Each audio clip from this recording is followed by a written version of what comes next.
శ్రీమాత్రే నమః. మన మంచి మాటలు యూట్యూబ్ ఛానల్ని ఎంతగానో ఆదరిస్తున్న ప్రేక్షక మహాశయులందరికీ నా నమస్కారాలు. అలాగే ఆ అమ్మవారి ఆశీస్సులు అందరికీ ఉండాలని ఈరోజుటి ఈ వీడియోని మొదలు పెడదామా? శ్రీరంగపురంలో ఒక భూస్వామి ఉండేవాడు. అతనికి 7 కొడుకులు ఉండేవారు. వాళ్ళు చిన్నప్పటి నుంచి తండ్రి చనిపోతే తల్లి వారిని సాకింది.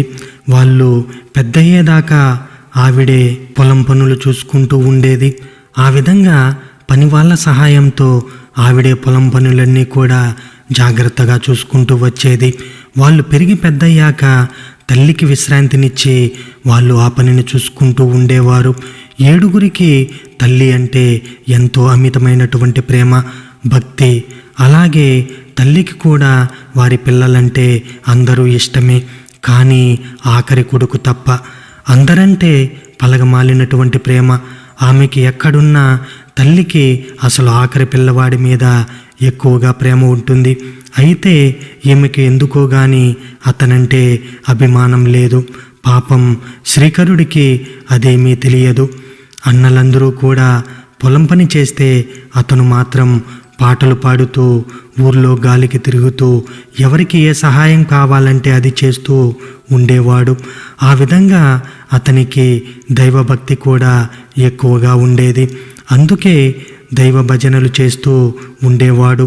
సోమరిపోతుగా తిరుగుతున్నాడు అన్నటువంటి భావంతో ఆ తల్లి మిగతా అందరికీ భోజనం పెట్టిన తర్వాత మిగిలిన అన్నాన్ని వాళ్ళ ఎంగిళ్ళు కలిపి శ్రీకరునికి పెడుతూ ఉండేది. తల్లి మీద గుడ్డి ప్రేమ ఉన్నటువంటి శ్రీకరుడు అది తెలియక ఆమె ఏం పెడితే అది తినేవాడు. ఆవిడ పెళ్లి విషయంలో కూడా పక్షపాతమే చూపించింది. మిగతా వారందరికీ కూడా పెళ్ళిళ్ళు చేసింది.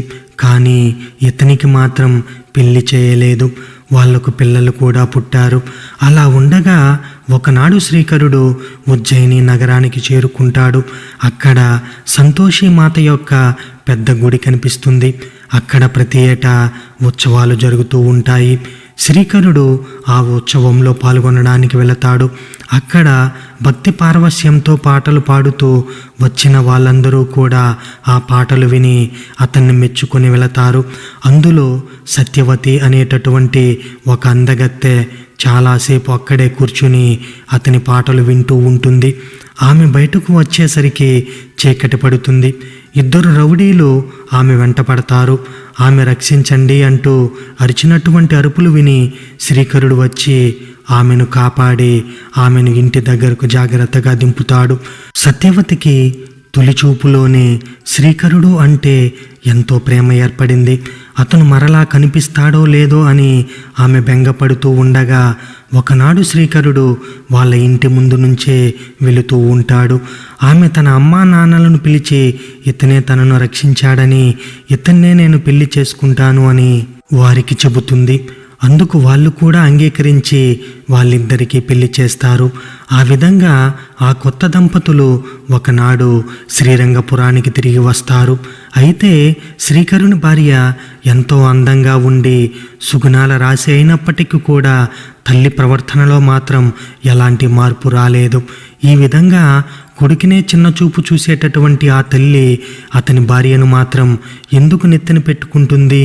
అందుకని సత్యవతిని పాపం పశువుల శాలలోనే ఉంచి అక్కడే ఉంచేది. సత్యవతికి రోజంతా పశువులను చూడడం, ఆ శాలను శుభ్రం చేయడం, పిడకలు చేయడం వగైరా పనులతోనే సరిపోతూ ఉండేది. శ్రమకు తగినటువంటి భోజనం కూడా ఆమెకు దక్కేది కాదు. అయితే తోడి కోడళ్లకు కూడా ఆమెను చూస్తే అసూయగానే ఉండేది. కానీ ఎలాంటి జాలి కలిగేది కాదు. శ్రీకరుని పరిస్థితుల్లోనూ ఎలాంటి మార్పు రాలేదు. సత్యవతికి తనకు ఎంత అవమానం జరిగినా దిగమింగుకుని ఊరుకునేదే కానీ పల్లెత్తు మాట కూడా వారిని ఎవ్వరిని కూడా అనేది కాదు. కానీ శ్రీకరుని విషయంలో తల్లి చూపించేటటువంటి ఆ వ్యత్యాసం మాత్రం ఆమె సహించలేకపోయేది. పతియే ప్రత్యక్ష దైవం అని భావించేటటువంటి సత్యవతి తనకు జరిగినటువంటి అన్యాయం వేలెత్తి చూపలేదు.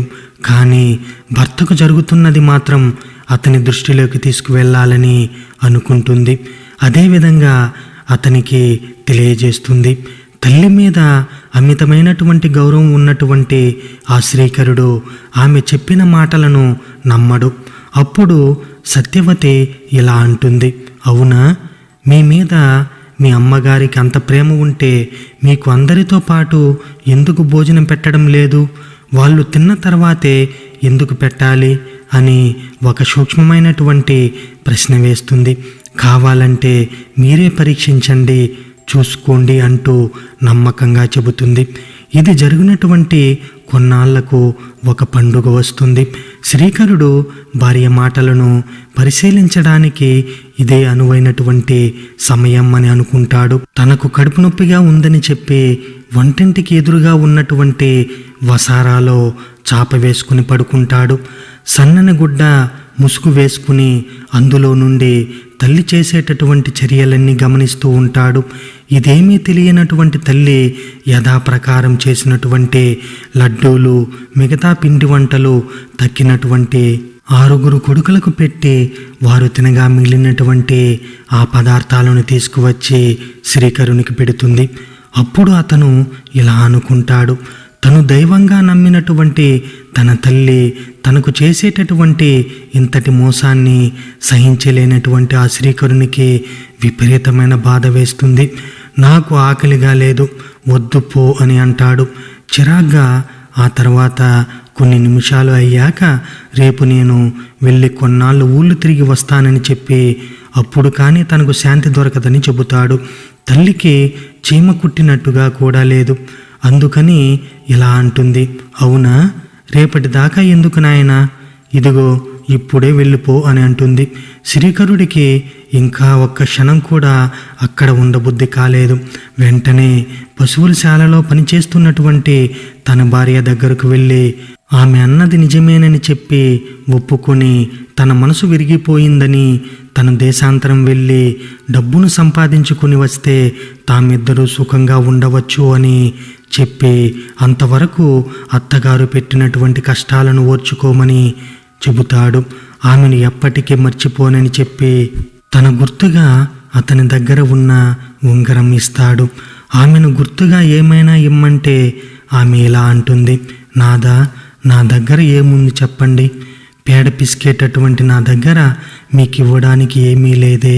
ఇదిగో ఆవు పేడతో వేసినటువంటి నా హస్తముల ముద్రే నా ముద్రిక అంటూ తన 2 చేతులను అతని పంచె వెనుక అద్దుతుంది. అదే 10,000 అనుకుని శ్రీకరుడు సంతోషంగా ఇంటి నుండి వెళ్ళిపోతాడు. శ్రీకరుడు వారం రోజులు ప్రయాణించి మాధవపురం అనేటటువంటి ఒక ఊరికి చేరుకుంటాడు. అక్కడ ఒక శ్రీమంతుడైనటువంటి వ్యాపారి దగ్గరకు వెళ్ళి ఉద్యోగం అడిగితే ఉత్తముడైనటువంటి ఆ వ్యాపారి వెంటనే ఒక చిన్న పని ఇస్తాడు. శ్రీకరుడికి ఇక శ్రీకరుడు అదే మహాభాగ్యం అని చెప్పి ఎంతో శ్రద్ధగా ఆ పనిని చేసుకుంటూ ఉండేవాడు. తక్కిన పని వాళ్ళందరూ కూడా యజమాని మంచితనాన్ని మెతకదనంగా భావించి పని ఎగ్గొడుతూ ఉండేవారు.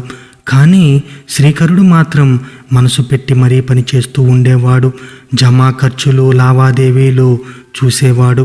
అతని శ్రద్ధ వలన ఆ వ్యాపారి వ్యాపారం కూడా చాలా బాగా మెరుగుపడుతుంది. దాంతో ఆ వ్యాపారి ఎంతో సంతోషించి అతనిని తన విశ్వాసపాత్రునిగా తెలుసుకుని అతన్ని పై అధికారిగా నియమించి ఎక్కువగా జీతాన్ని ఇస్తూ ఉండేవాడు. అతను అప్పటికే వ్యాపారంలో మెలకువలు తెలుసుకోవడంలో తన బుద్ధి కుశలతతో తన యొక్క యజమాని వ్యాపారాన్ని ఎంతో అభివృద్ధి పరిచాడు. యజమాని ప్రత్యేక బహుమానాలు కూడా ఇస్తూ ఉండేవాడు. అలా తన జీవితం సాఫీగా సాగిపోవడం వలన ఆపద ముక్కులు, సంపద మరుపులు అన్నట్లుగా తన భార్యకిచ్చినటువంటి మాటను, అసలు తన ఊరినే మర్చిపోతాడు. శ్రీకరుడు అక్కడ అతను అలా ఉంటే ఇక్కడ సత్యవతి బ్రతుకు ఇంకా అధ్వానంగా ఉంటుంది. కొడుకు ఉంటేనే లెక్క చేయనటువంటి ఆ అత్తగారి ఆగడాలు కొడుకు లేకపోతే తగ్గుతాయా, ఇంకా శృతిమించాయి. ఇదేమిటని అడిగేవారు లేరు. ఆమె ప్రతిరోజు అడవికి వెళ్ళి కట్టెలు కొట్టి ఇంటికి తీసుకుని రావాలి. ఇంతకు ఆమెకు పెట్టేది తవుడుతో చేసినటువంటి 2 రొట్టెలు మాత్రమే. కొబ్బరి చిప్పలో కొంత నీరు మాత్రమే.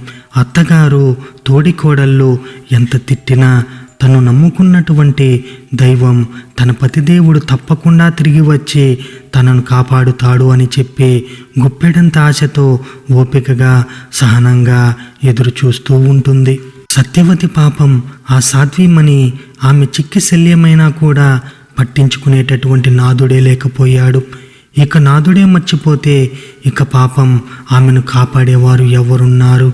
అది అలా ఉండగా ఒక శుక్రవారం నాడు ఆమె అడవి నుంచి తిరిగి వస్తూ ఉండగా ఊరి పొలిమేరల్లో ఒక ఇంట్లో కొందరు ఆడవాళ్ళు చేరి ఏదో పూజ చేయడం కనిపిస్తుంది. ఆమె కూడా అలసిపోయి ఉండడంతో అక్కడ కాసేపు ఆగుతుంది. అక్కడ ఒక దేవతకు పూజ చేయడం, ఆమె కథ వినడం జరుగుతూ ఉంటుంది. సత్యవతి అక్కడ ఒక ఇల్లాలిని, ఈ దేవత ఎవరమ్మా, ఆమెకు ఎలా పూజ చేయాలి, దీనివలన కలిగేటటువంటి లాభం ఏమిటి అని అడుగుతుంది. అప్పుడు ఆమె ఈ దేవత పేరు సంతోషి మాత. ఈమె కోరినటువంటి కోరికలను సఫలం చేసేటటువంటి దేవత అని చెప్పి ఓపికగా పూజా విధానం గురించి, ఉద్యాపన పద్ధతి గురించి వివరిస్తుంది. సత్యవతి ఆ కథ అంతా విని ప్రసాదాన్ని స్వీకరించి ఇంటికి వస్తూ తను కూడా తన భర్త తిరిగి రావాలని ఆ యొక్క పూజను చేయాలి అని చెప్పి మనసులోనే నిశ్చయించుకుంటుంది. అలా వారం రోజులు గిర్రున తిరిగి శుక్రవారం రాని వస్తుంది.